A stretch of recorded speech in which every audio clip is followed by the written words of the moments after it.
Guys, we're going to do another lecture talking about chapter 9, and hopefully everybody has finished the test before they start looking at this, although I won't get it posted until well after the test is over, but that's cool. So section 9.1, population growth, reflects the difference between rates of birth and death. We're also going to be talking about life tables, which are an ecological tool that help us to understand populations a little bit better. So what factors cause a population to increase or decrease? Well, it's kind of given away up here in the title of the chapter. It's mostly births and deaths. And in this case, we're going to continue considering our population to be a closed population, which if you remember from the last lecture, just means a closed population is a population that has no immigration. It has nothing, no individuals coming in or leaving other than by being born or by dying. So actually, I'm going to skip this. So R is the population growth rate, okay? So in this case, if births are equal to the number of deaths, that means that the population size does not change and that the growth rate is 0, because the growth rate is equal to births minus deaths. So if they're equal, the population size does not change. So if births are greater than deaths, if B is larger than D, as is the case here, the population is going to increase exponentially, which means if you have a larger population to start with and you start having many more births, your population is going to sort of explode. And I'll show you a graph of what that looks like later, and we talked about that last time, but that's okay. If your births are less than your deaths, if more individuals are dying than are being born, your population is going to do the opposite, and it's going to decrease exponentially. So here's sort of just those 3 slides put together. If births equal deaths, the population isn't changing. If there are more births than deaths, the population is increasing. If there are more deaths than births, the population is decreasing. And those things should make some intuitive sense to you. It should be logical to you that if more individuals are being born than are dying, more individuals are coming in, then the population is going to grow. Versus if more individuals are dying, as is the case down here, your population is going to start shrinking, and it's going to decrease exponentially.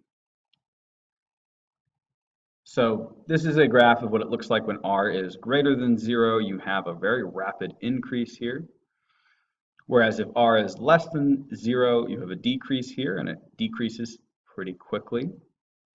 And if R is equal to 0, it's just straight across. There are no births, or there are births and deaths, but they level each other out, and your population doesn't really grow in this case. So what kinds of, or what types of populations show positive exponential growth? Or another way of asking this question is, what kind of populations sort of optimize their growth rate or have a maximum growth rate? Well, generally, these kinds of populations live in favorable environments, which again should be intuitive to you. If your population is going to explode, you're going to have a bunch of resources, you're going to have enough space, you're going to have enough food, things like this. Generally, these populations are also at low density. You don't have a bunch of individuals of the same species in the same area all competing for resources that everyone needs. And generally, these happen during colonization and when a population is establishing a new environment. Now, let me ask you this. What do you think the human growth rate looks like right now?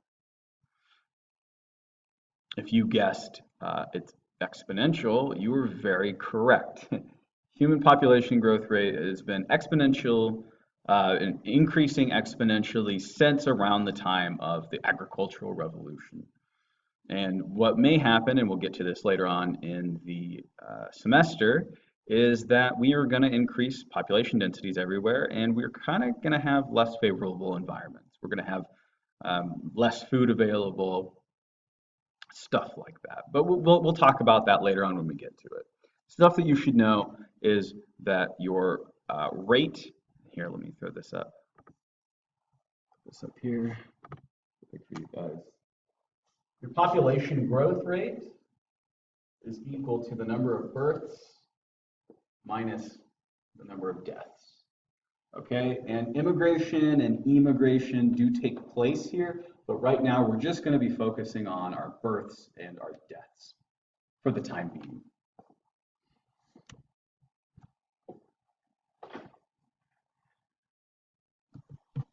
So here's an example of this exponential growth. Around the turn of the 20th century, the United States put 20 reindeer on the island of St. Paul in Alaska. They did this because they were trying to provide meat for people that lived there locally, and within 30 years, the population grew to more than 2,000 individuals, which is very, very exponential and kind of wild if you think about 20 individuals going to 2,000.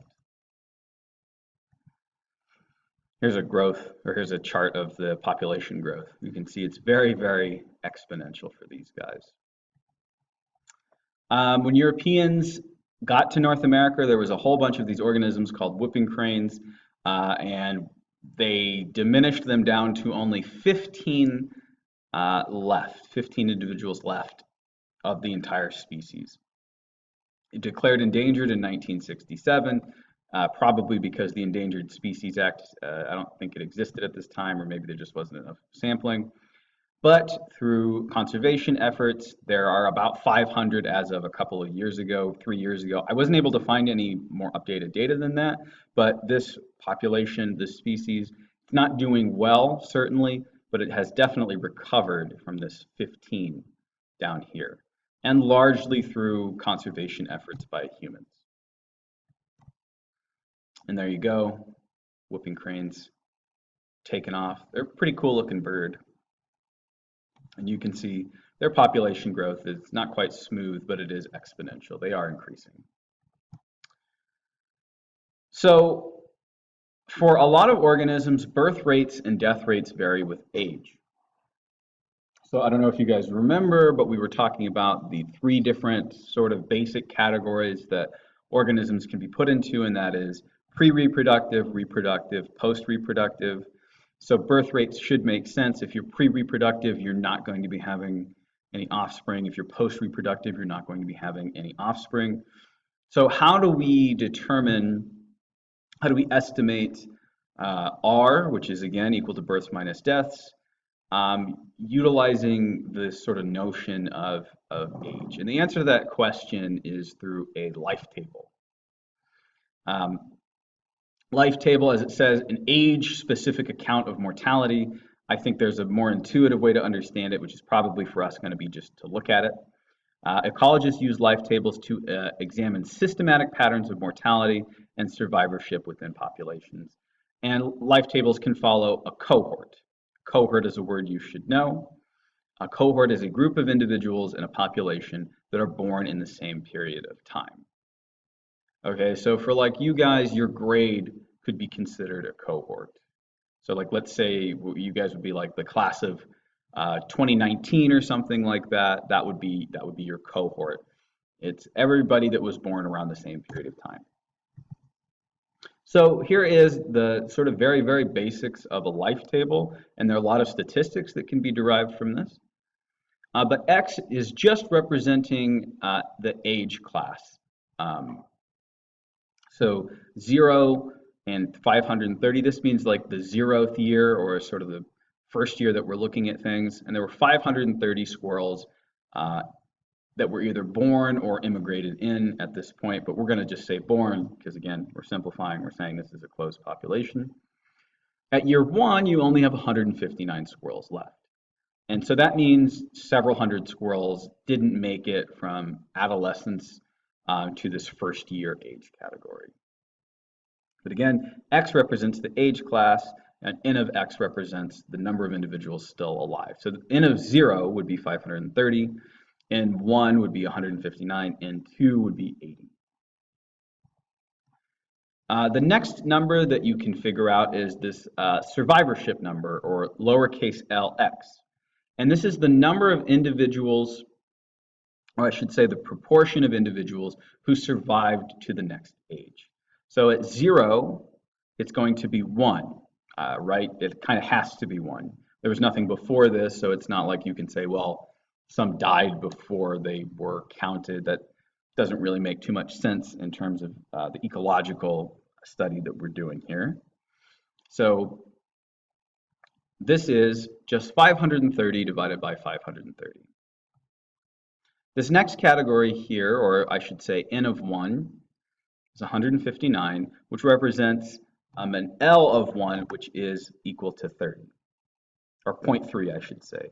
And the way that this was calculated was just by taking 159, this number here, and dividing it by your original number, 0.3.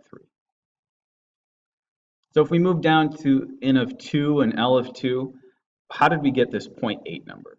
Or how did we get this 0.15 number, I should say? Well, the way that we got that was just by taking 80 and dividing it by the number that you start with.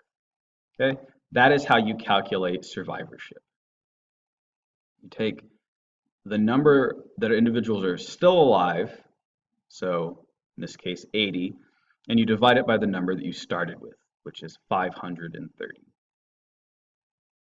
Same story for here. This number 0.09 is 48 divided by 530. And this number 0.04 is just 21 divided by 530. And 0.01 is just 5 divided by 530. So let's go ahead and see if we can finish out this table for survivorship. So I'm going to go ahead and transcribe this to the board really quick.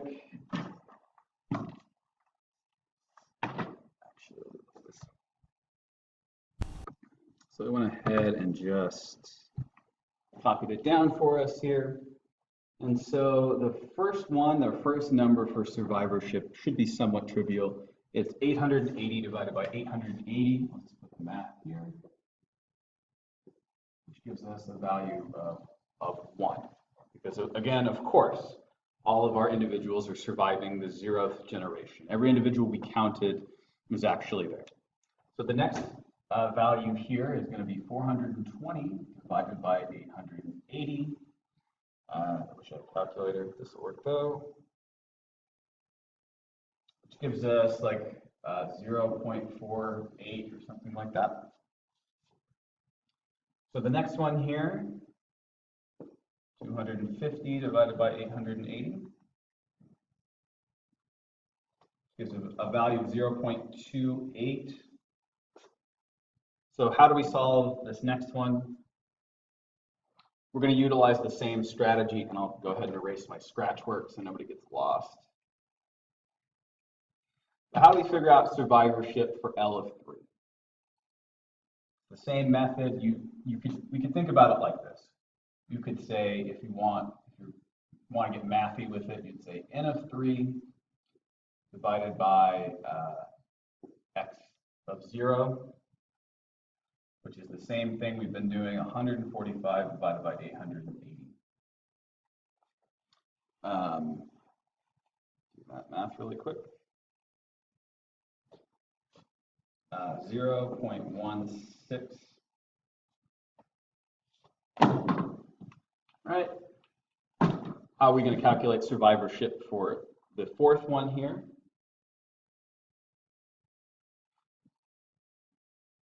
I guess I should say what I did. I just took 60 divided by 880, which gives you 0.68. To get this next one, you take 25 divided by the number that you started with, 0.28. And then we're going to take 10 divided by 880, and we're going to get 0.011 or something like this. Okay, so that is how you calculate survivorship.